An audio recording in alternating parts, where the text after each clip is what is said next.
Okay, class, this video is going to be about Lab 11. Actually, the next couple labs are going to be related to acids and bases. So, in preparing for the lab, I'm sure you'll read through the procedure that is posted in Blackboard and understand the basics of acid and bases. So, be sure you read this and be sure you also complete the pre-lab section as usual. And then what I thought I'd do then before we get into the lab itself is to go over what you're going to need for this lab. And it's all about measuring pH. And you're going to actually measure pH two different ways, with pH paper and with a phenolphthalein solution. So to begin with, this is the material that you will need. Your test tube rack and some test tubes, your phenolphthalein solution, your pH paper, um, glass stirring rod with a flask and a beaker. And then it also recommends some solutions around the house along with your 5 solids that are in your kit. So this is an example of solutions that I rounded up around the house. Some vinegar, lemon juice, soda, some dish soap, and also some window cleaner. And then also we have the 5 solids which we're going to make solutions of. Calcium hydroxide is in your kit along with potassium bitartrate, also sodium carbonate. This is our cupric sulfate, which we're all familiar with, and also some sodium borate. So, and then of course, don't forget your safety PPE, which you'll need for eye protection and gloves before you start. So be sure you use your gloves and goggles. And that should be it. That should be needed to prepare, and I'll walk through how you measure pH using pH paper and also using the phenolphthalein solution. So be right back. Okay, class. So the first thing we're going to do is make solutions of the solids, and we've kind of done this before. We take our test tubes, we fill them about 2/3 full with tap water. Then we're going to take a little scoop of each solid, put it in the test tube, mix it up, and then we're going to measure the pH with pH paper, and also we're going to take some phenolphthalein to see what color it is, knowing that if it's basic it'll be blue, if it's acidic it will be clear. So reminder on the back page, the last page of your procedure is where you're going to record all your observations and your data from the pH based on what you measured from the paper strips and the color, and then just fill in the columns in terms of what the pH is acid or neutral, and then calculate the concentration of acid and hydroxide, which you will have done in the pre-lab. So let's get started. So I've already got some test tubes lined up here with 2/3 full of tap water. So you just need to take a small amount of each solid now and add it to each test tube. So we'll start with the calcium hydroxide, and I'm going to just take about half a spoonful and add it. Use the flat side, easier. Let's take just over about half of a spoonful. We're going to add it to the test tube. Let that settle a bit, then we're going to shake them a little bit in a minute. I'm going to wipe that off a little bit with a paper towel, and then we're going to take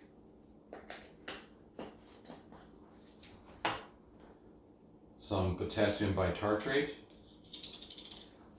and we're going to add about half a spoonful of it also to test tube number 2. I've got our test tubes numbered just so you can keep them straight, and you can assign each solid to a test tube number. And I only have 4 test tubes, but you have 5 solutions, so you'll have to, after we do this first round, empty one of them, clean it, and add the last solid to it. So number 3 is a sodium carbonate. So let's add sodium carbonate to one of these. Just line these up. We'll add our sodium carbonate to number 3.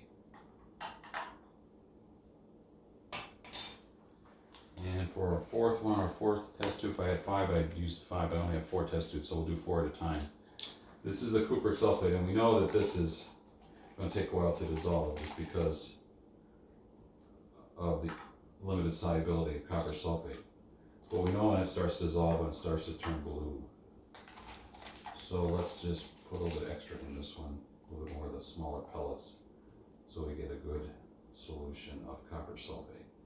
Okay, so now we've started to make our solutions of 4 of the 5 solids, and now we want to mix them up a little bit. So let's just shake them up a little bit so we get a good solution. That's our number 1, which is the calcium hydroxide. We'll let that settle. Number 2 is the potassium bitartrate, so we'll shake that up a little bit. Make sure we get that settled. Number 3 is our sodium carbonate. So we fill that in on our chart under the right row there. Shake this up. Okay. Remember that as being pretty soluble, so that clears up right away. And then number 4 is our copper sulfate. So we're going to shake that up. Shake that up for quite a while because we know that that has limited solubility. But it is going in solution since it's turning blue, so we know we have some copper sulfate in solution. Okay. So maybe give those a couple minutes to settle and to solubilize, and then we're going to use our pH paper. You can see this is our pH paper with the calibrated scale, and what we'll do is use our glass stirring rod, and we're going to put our glass stirring rod in each solution and then touch the stirring rod to the paper and see what color it is, and we will use the scale to determine what the pH of that solution is with that particular solid. Okay, so let's do our first one, number 1, which is our calcium hydroxide. So let's just take one little, you got to keep the pH paper dry so it doesn't, you don't bias any of the results with anything besides what your solution is that you're testing. Let's see if I can separate this a little bit easier. There we go.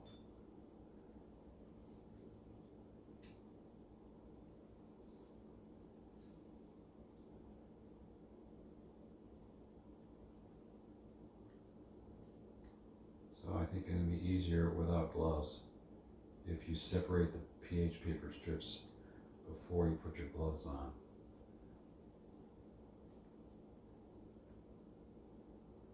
Okay, so we're going to take our test tube and our glass stirring rod. We're going to touch the glass stirring rod after we dipped it in. This is number 1, and then we're going to touch it to the paper, just like that. And notice the color. And we're going to compare it to our scale. So we see that this is pretty purple and probably corresponds closest to pH of, compare it right up to this, to the scale of 13 or 12, let's call it 12. So number 1, we'll record that. This is our calcium hydroxide. Calcium hydroxide from pH strips, we're going to cover a pH of 12.0 for calcium hydroxide. Okay? Then we'll do our number 2, same way with number 2, 3, and 4. So number 2, let's wipe off our glass stirring rod. Actually, it might be best if we rinse it off a little bit, so we don't have any more calcium hydroxide on there, we just have water. And let's use the other end of this one for our next one, which is number 2.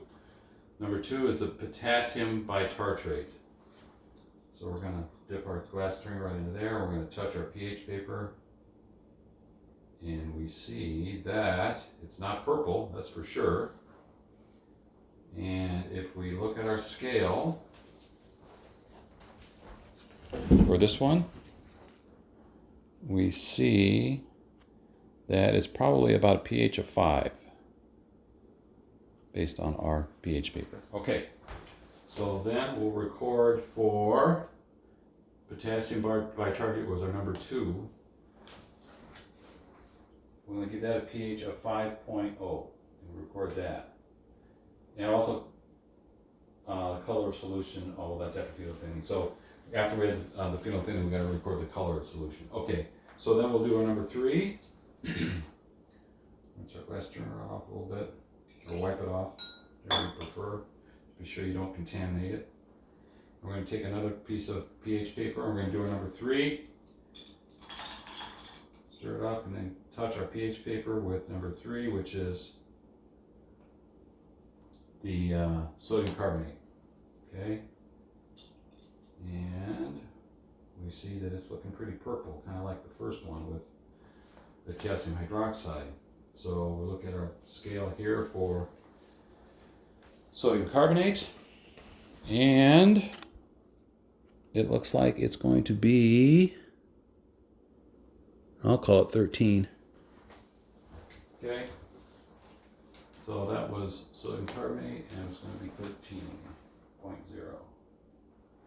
And then the last one for this round is going to be our copper sulfate. So let's take that off a little bit. So we're going to take the other end of this pH strip. We're going to dip it in the copper sulfate solution. We know it's dissolved because it is blue. And let's see what color we get. Just dab it on there a few times. It's not purple, so it's going to be less basic than the others. And I'm going to give that a pH of, I would say close to 4 if you look at the scale here. So pH of about 4. Okay? So we'll record that pH. That's our copper sulfate of pH of 4.0. Okay. Now what I'm going to do is use our phenolphthalein solution. And this is an indicator that will tell you whether something is basic or acidic. And for the phenolphthalein solution, if the color is colorless or pink, or whether it's blue, will determine whether it's acidic or basic. Okay?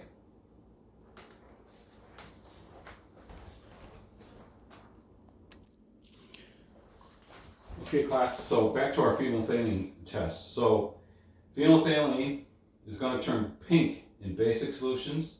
In acid or neutral, it'd be colorless probably, more colorless than it is pink. So let's go ahead and add a couple drops. It says a couple drops.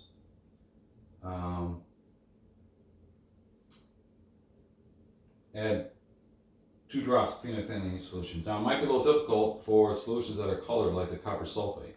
So we kind of have to take that into consideration. So we're going to add 2 drops to number 1, which is our calcium hydroxide. Okay, that's turning very pink. I'm going to add 2 drops to our bitartrate. Okay, not a whole lot happening there. So, and then this is our sodium carbonate. So this I potentially would turn pink.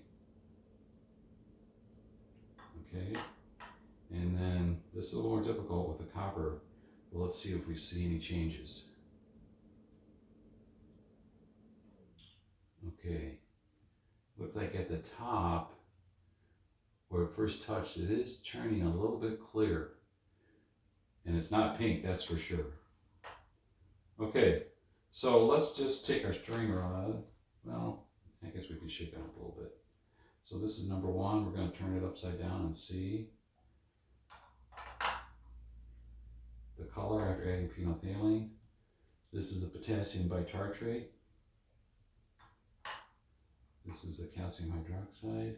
No, I'm using sodium carbonate, number 3. And then because this is blue, it's hard to tell in this particular case, but at the top, you can see it's not as blue as the rest of the solution. So I'm going to call this one clear.